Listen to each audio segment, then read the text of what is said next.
సంవత్సరాల తరబడి ఎన్ని మందులు వాడినా మీ మోకాల నొప్పులు తగ్గట్లేదా? ప్రాణ పెయిన్ క్లినిక్ లో అత్యాధునిక చికిత్స.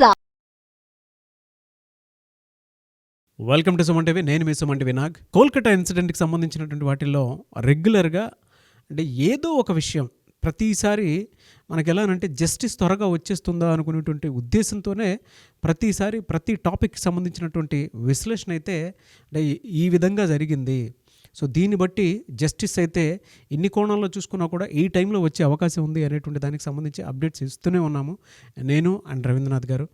సో ఈరోజు అయితే పర్టికులర్గా మాట్లాడుకోవాలి అని అంటే కొన్ని కీలక పరిణామాలు జరిగే అవకాశం ఉందని ఈరోజైతే వచ్చిన వార్తలను బట్టి తెలుస్తూ ఉంది. ఆ కీలక పరిణామాలు ఏంటి, ఏ విధంగా ఉండొచ్చు, అండ్ దాని తర్వాత ఎప్పుడైతే మమతా బెనర్జీ మాట్లాడటం జరిగిందో మోడీ బాబు అనేటువంటి ఉద్దేశంతో పొరపాటును గనక కొన్నిసార్లు ఇక్కడ గనక బెంగాలీ బర్న్ అయితే అస్సాం, బీహార్, ఢిల్లీ ఇవి కూడా బర్న్ అయ్యే అవకాశం ఉంటుంది అనేటువంటి దాన్ని కూడా బాహాటంగా బహిరంగంగా ఏ ఉద్దేశంతో చెప్పారు అనేటువంటి దగ్గర నుంచి కనుక మనం చూసుకుంటే ఈరోజు వరకు అప్డేట్స్ ఏ విధంగా ఉంది అనేది హైకోర్టు అడ్వకేట్ రవీంద్రనాథ్ గారు ఉన్నారు.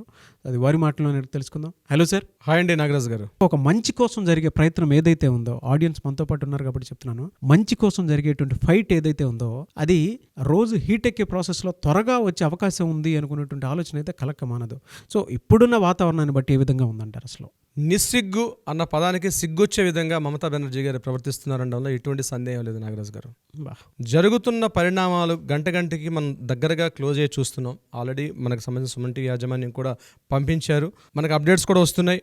మనం కంటిన్యూగా సుమన్ టీవీ అన్నది సామాజిక బాధ్యత అనే యాంగిల్లో పూర్తిగా ఈ ఇష్యూని అక్కడ దగ్గరుండి కేవలం మాట్లాడుకోవడం, మీడియా ద్వారా వచ్చే కథనాలు కాకుండా పూర్తిగా ఇన్వాల్వ్మెంట్ అయితే ఇంకా కాస్త వ్యూవర్స్కి ఇంకా మంచి ఇన్ఫర్మేషన్ ఇవ్వచ్చు అనే ఉద్దేశం చేస్తున్న కృషి రియల్గా అభినందనీయం. సో మనకు అందుతున్న ఇన్ఫర్మేషన్ రకరకాల సోర్సెస్ ద్వారా మనం తీసుకుంటున్నాం.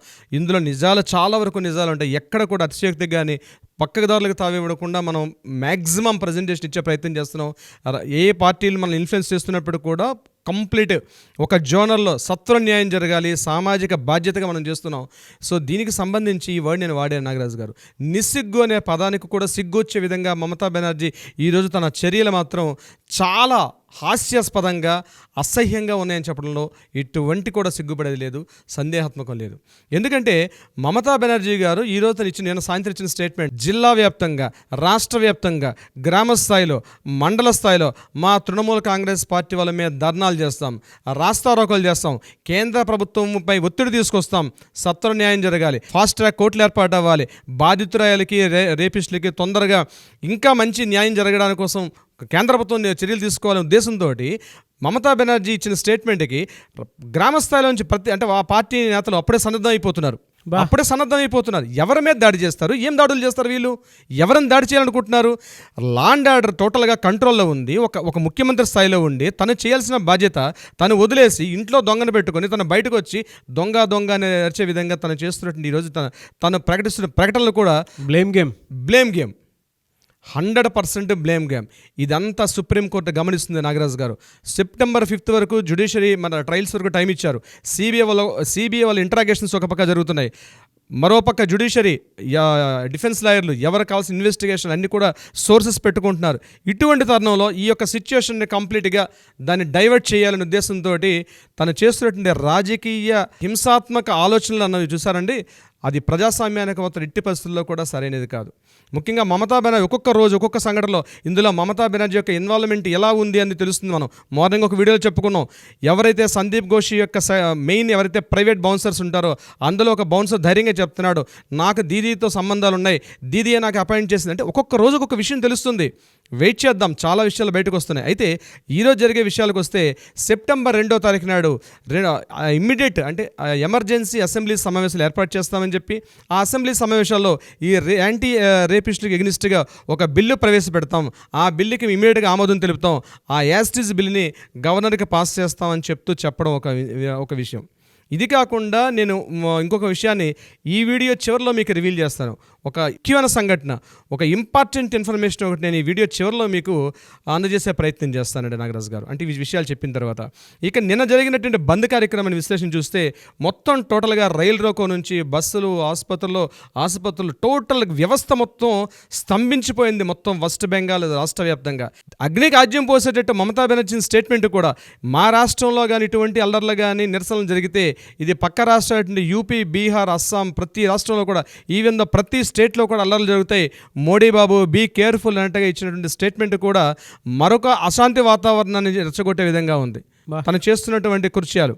దీనికి ఎగ్నిస్ట్గా బీజేపీ అపోజిషన్స్ వాళ్ళు ఒక మాట చెప్పారు, ఇది ఉత్తర కొరియానా లేకపోతే ఇది ఏమైనా భారతదేశమా? ఉత్తర కొరియాలో కింగ్ జామ్ ఎట్లనైతే ప్రవర్తిస్తున్నాడో అటువంటి పరిపాలన మాకు ఇక్కడ మమతా బెనర్జీ వదిస్తుంది, తను ఒక కింగ్ జామ్ ఉన్నలాగా ప్రవర్తిస్తుందని చెప్పి అతను ఇచ్చిన స్టేట్మెంట్ కూడా ఒక విధంగా మనకి ఆశ్చర్యం కలుగుతుంది. ఏ స్థాయిలో ఉంది వెస్ట్ బెంగాల్ పరిస్థితి మనకు అర్థమవుతూనే ఉంది. ఏమైనా జరగవచ్చు వెస్ట్ బెంగాల్లో పరిస్థితులు, ఏ క్షణానికైనా పరిస్థితులు మారిపోవచ్చు. ఇంకొక ముఖ్యమైన సంఘటన, ఈరోజు సిబిఐ వాళ్ళు ఆర్జికర్ మెడికల్ కాలేజీకి మరోసారి ఇన్వెస్టిగేషన్కి వెళ్ళడం జరిగింది. ఎవరైతే ఏఎస్ఐ అనూప్ దత్తాకు ఉన్నారో ఈరోజు పాలిగ్రాఫ్ టెస్ట్ కంప్లీట్ చేశారు. మొత్తం 3 విడతలుగా చేశారు. ఒక క్వశ్చనర్ ఫామ్ రెడీ చేసుకొని 3 విడతలుగా చేశారు. ఆల్మోస్ట్ ఈవినింగ్ వరకల్లా 5:36 వరకు కంప్లీట్ అయింది. దానికి సంబంధించిన పాలిగ్రాఫ్ టెస్ట్ యొక్క డీటెయిల్స్ మేబీ నైట్కి కానీ రేపు మార్నింగ్ కానీ మనకి అందవచ్చు. అందంగానే మనం ఇమీడియట్గా మనం కూడా మన వ్యూవర్స్ అది కూడా షేర్ చేసుకుందాం.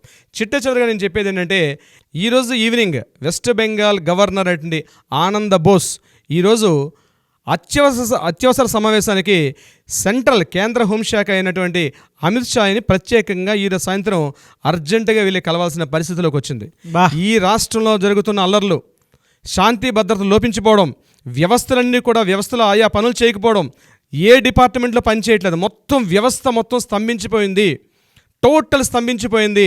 ఇక్కడ సెప్టెంబర్ 5 వరకు జ్యుడిషియరీ సెప్టెంబర్ ఉంది, మనకి జ్యుడిషియల్ సుప్రీంకోర్టు ట్రయల్స్ ఉంది. బట్ ఇప్పటివరకు కూడా ఈరోజు జనజీవనం అస్తవ్యస్తం అయిపోయింది. శ్రామికుడికి కూలీవాడికి ఈరోజు కూలీ లేదు. ఆ రోజు దినసరి కూలీ ఆ రోజు సాయంత్రం వెళ్తే కానీ సాయంత్రం లేబర్ వస్తే కానీ తన ఇంట్లో పొయ్యి వెలగదు. ఇలాంటి దుర్భర స్థితిలో ఉంది వెస్ట్ బెంగాల్. అంటేనే చాలా చారిత్రక నగరం. ఇప్పటికీ కూడా మన ఓల్డ్ సిటీ హైదరాబాద్ ఓల్డ్ సిటీలో ఎటువంటి స్థితిగతులు ఉంటాయో మోర్ దాన్ కలకట్టా నగరంలో మోర్ దాన్ 70% అదే స్థితిగతులు ఉంటాయి అక్కడ కూడా. ఈరోజు సామాన్య జనజీవనం అన్నమో రామచంద్ర అన్నట్టుగా ఉన్నటువంటి స్థితిలో ఈ స్థితిని చూసే గవర్నర్ ఏదైనా యాక్షన్ ప్లాన్ తీసుకున్న ఉద్దేశంతో సెంట్రల్ హోమ్ మినిస్టర్ అయినటువంటి అమిత్ షా దగ్గరికి హడావుడిగా ఒక ప్రయాణం కట్టారు. దీని రిజల్ట్ ఏంటన్నది మనం వెయిట్ చేసి చూద్దాం.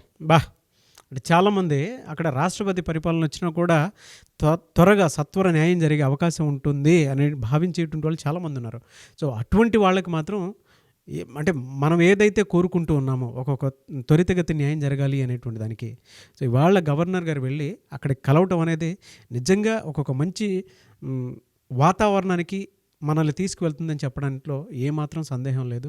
అండ్ అక్కడ డిక్టేటర్షిప్ పాలన ఏదైతే ఉందో దానికి డెఫినెట్గా ఇటువంటివి అంటే ఆ డిక్టేటర్షిప్కి అడ్డుకట్టు వేసేటువంటి ప్రయత్నాలకి ఇది ఒక మంచి నాందని చెప్పుకోవడంలో మాత్రం ఏమాత్రం సందేహం లేదండి.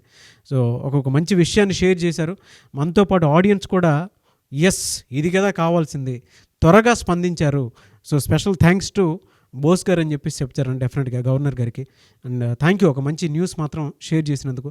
ఇప్పటికైనా సరే దీంట్లో త్వరితగతి న్యాయం జరిగే అవకాశం అయితే డెఫినెట్గా ఉంది. సో చూద్దాం. థ్యాంక్ యూ అండి. Thank you so much sir. Thank you so much Nagaraj గారు.